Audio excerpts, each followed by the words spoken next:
이번에 자작 레지던시를 상주하면서 이제 전시를 하게 되었는데, 제가 이전에도 작업을 하고 있었던 것들이 있었지만 이번에 그 진화의 야외 공연장이라는 곳에서 이제 전시 준비를 했었는데, 그 공간에서 제가 표현하고 싶었던 거를 마음껏 이제 표현할 수 있었던 그런 이제 원동력이 됐던 계기가 된 것 같습니다.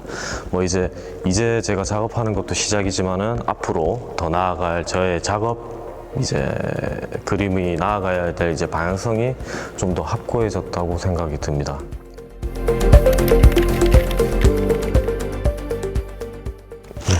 제 작품을 일단 먼저 설명을 드리기 전에, 제 작품의 주제는 나 그리고 이웃 그리고 이제 마을이라는 이제 시리즈의 메인 작품인데, 이 작품은 도피처 같은 이제 하나의 유토피아 같은 공간을 이제 만든 하나의 큰 풍경이에요, 이 작품이. 그래서 이 작품들을 보시면 이제 하나씩 다 서사적인 내용들이 제가 다 담아놨습니다.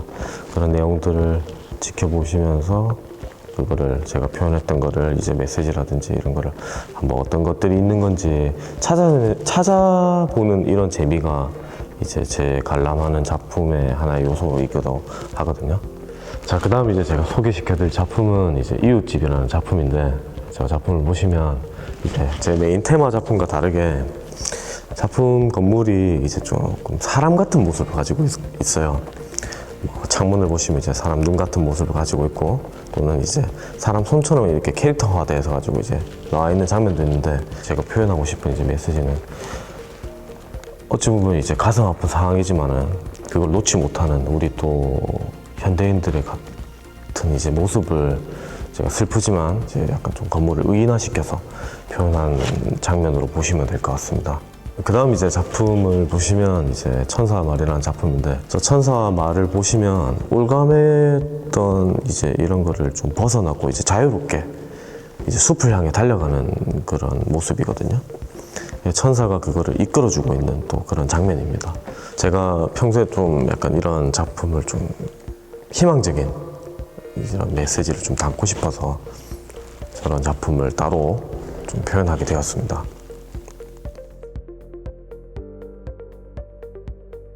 네, 우선 창작 스튜디오 자작에 참여하게 되어서 너무 좋았고요. 그리고 되게 여기 계신 선생님들께서 작가들을 배려해 주시는 그 마음을, 따뜻한 마음을 받아서 정말 좋았습니다. 강력 추천드리고 싶습니다. 예, 감사합니다. 네, 처음 소개드리는 이 작품은요, 이번 코로나19 사태에 대해서 그냥 일상적으로 살아가는 보통의 사람들을 이야기하고 싶었습니다. 네, 이번 소개해드릴 작품은 콧불소와 사슴인데요. 그 얼굴을 잔인하게 잘린 장면을 연출해서 인간의 잔인함이나 탐욕을 작품에 담고 싶었습니다. 그 콧불소와 사슴은 그 인간들이 콧불소의 뿔도 탐욕에 의해서 탐하고 사슴의 뿔도 탐을 해서 잔인하게 죽어가고 있는 이 현실을 조금 생각을 해봐야 되지 않을까 싶어서 이 작품을 만들게 되었습니다.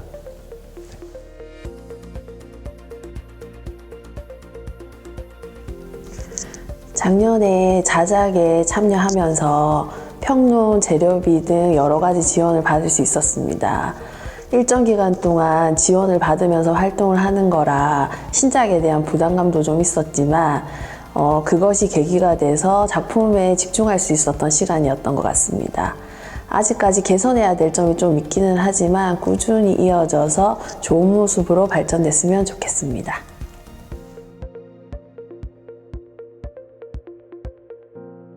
첫 번째로 담요 드로잉은 어릴 적 담요를 만지면서 그림을 그렸던 기억에서 비롯된 작품입니다. 담요를 관객이 만지면서 형태가 바뀌기도 하고 없어지기도 합니다. 작년에는 훼손된 유적지 표지석에 글자를 새겨서 사라져가는 역사의 흔적을 이야기하려고 했고, 올해는 코로나 사태로 인해 매일 받고 있는 안전 안내 문자에 글자를 새겼습니다. 이번에 관객이 없는 비대면 전시라 관객의 터치에 의해서 완성되어지는 작품의 의미는 없지만 전시 기간 내내 변함없이 남아있게 될 텐데 쉽게 사라지지 않는 지금의 상황을 작품에 담았습니다. 두 번째 작품 너무 큰 장군은 작은 이순신 모형에 손전등을 비춰서 벽면에 거대한 그림자가 나타나게 설치한 작업입니다. 작년에 100m 크기의 이순신 타워를 세운다는 소식을 듣고 계획하게 되었습니다. 가끔 무리하게 거대하거나 흉물스러운 조형물에 관한 기사를 접하게 되는데 무조건 반대라기보다는 논의가 좀 더 필요하다고 느꼈습니다. 그래서 제 나름의 방식으로 풍자적 메시지를 전달하고자 한 작품입니다. 세 번째 작품 새로운 기록이라는 작품은 오래된 백과사전에 새로운 기록을 끼워 넣은 작품입니다. 이 작품은 세월호 사건을 겪으면서 처음 시작하였고 지금은 유례없는 일을 겪으면서 다시 꺼내든 작업입니다. 여기 끼워 넣은 기록들은 이 백과사전이 인쇄될 당시에는 없었던 사건이지만 반갑지만은 않은 새로운 항목이 생기기도 하면서 기존의 의미가 변해가는 과정을 은유적으로 표현한 작품입니다.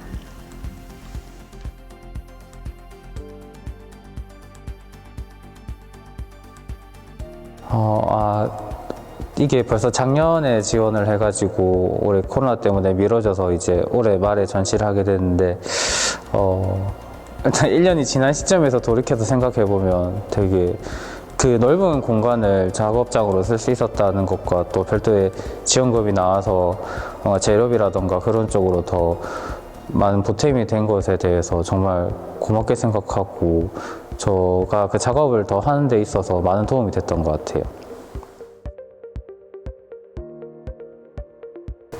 네, 이 첫 번째 작품은 이제 놀이터 시리즈라는 작품들인데 제 작업실 주변에 있는 놀이터를 그린 그림입니다. 한 번씩 나가서 놀이터를 보고 따라 그리고 하는데 제가 주변에서 실제로 보고 그리는 것에 되게 관심이 많아서 자연스럽게 제 주위에 있는 것들을 이렇게 작업의 소재로 삼아서 그리고 있습니다. 두 번째 작품은 이제 제가 제목을 조금 되게 건조하게 지었거든요. 그러니까 진해 야외 공연장이라고 거기서 이제 이 창작 스튜디오를 이제 작업실을 쓰게 됐는데 이제 그 주변을 돌아다니면서 조금 저의 인상이 깊었던 장면들이나 그런 장소에 가서 실제로 보고 그렸는데 이제 다 그 진해 야외 공연장 주변을 그리게 되어가지고 그러니까 실제로 거기 가서 그 주변을 그리고 작업으로 남기고 하는 그런 것들에 아까 놀이터 시리즈처럼 관심이 자꾸 생겨서 앞으로도 작업을 계속 그렇게 하지 않을까. 근데 지금 저기 보이는 연작들은 다 이제 밖에 나가서 실제로 보고 진해 그 주변을 그린 그런 그림들입니다.